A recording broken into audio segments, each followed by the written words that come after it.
नमस्कार और साक्षी न्यूज तक और आप सभी का स्वागत है।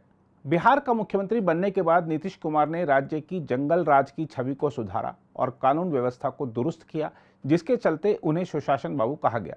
लेकिन अब सुशासन बाबू शायद अपने सारे किए कराए पर पानी फेरने में जुटे हैं।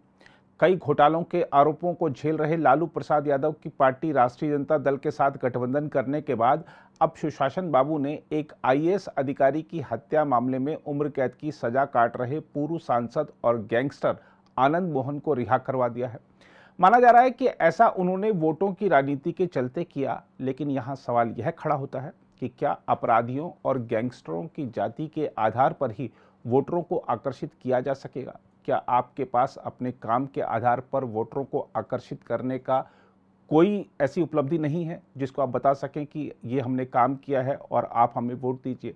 क्या गैंगस्टरों और अपराधियों की जाति के आधार पर ही बिहार की सरकार वोट मांगेगी? बिहार के मुख्यमंत्री नीतीश कुमार को पड़ोसी राज्य उत्तर प्रदेश से सीख लेनी चाहिए, जहां मुख्यमंत्री योगी आदित्यनाथ के शासन में अपराधी थर थर कांपते हैं। यही कारण है कि आज वहां बड़ी संख्या में निवेशक आ रहे हैं। दूसरी ओर बिहार में कोई निवेशक नहीं आता, क्योंकि उन्हें पता है कि यह राज्य जाति की राजनीति के चलते आगे नहीं बढ़ने का संकल्प ले चुका है।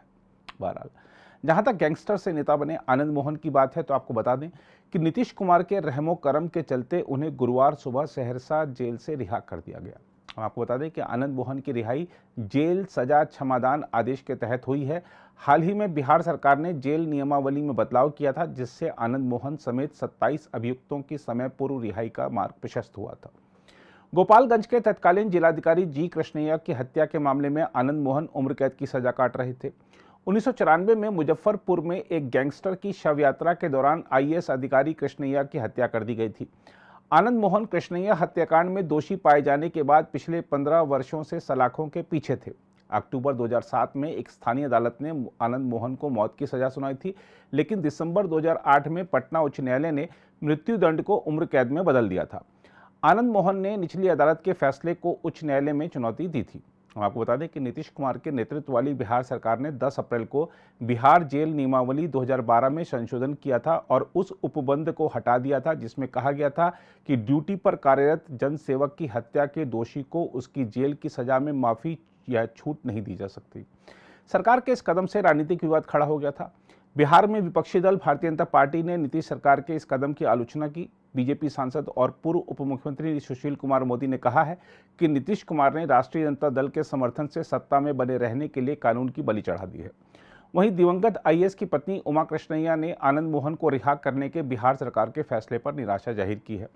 उमा कृष्णैया ने कहा है कि राजनीतिक कारणों से ऐसे निर्णय नहीं लिए जाने चाहिए और राजनीति में अपराधियों को बढ़ावा नहीं दिया जाना चाहिए।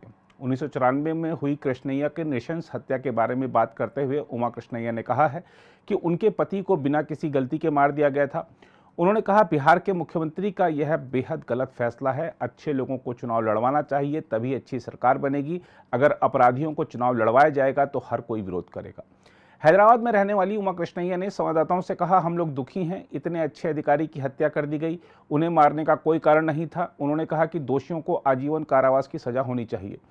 इस मामले में उनके भविष्य के कदम के बारे में पूछे जाने पर उमा कृष्णैया ने कहा कि वह अकेले निर्णय नहीं ले सकती हैं और उनके पति के 1985 बैच के साथी आईएएस अधिकारी उनके संपर्क में हैं। राजनीति में अपराधियों की मौजूदगी की निंदा करते हुए उमा कृष्णैया ने कहा कि गलत लोग दूसरों की हत्या करने से नहीं हिचकिचाएंगे, जैसा कि उनके पति के मामले में हुआ था।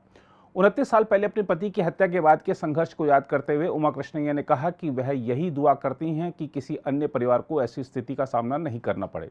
उन्होंने कहा, दूसरों के लिए ऐसी स्थिति की पुनरावृत्ति नहीं हो, यह सुनिश्चित करने के लिए इन नेताओं को अच्छे फैसले लेने चाहिए।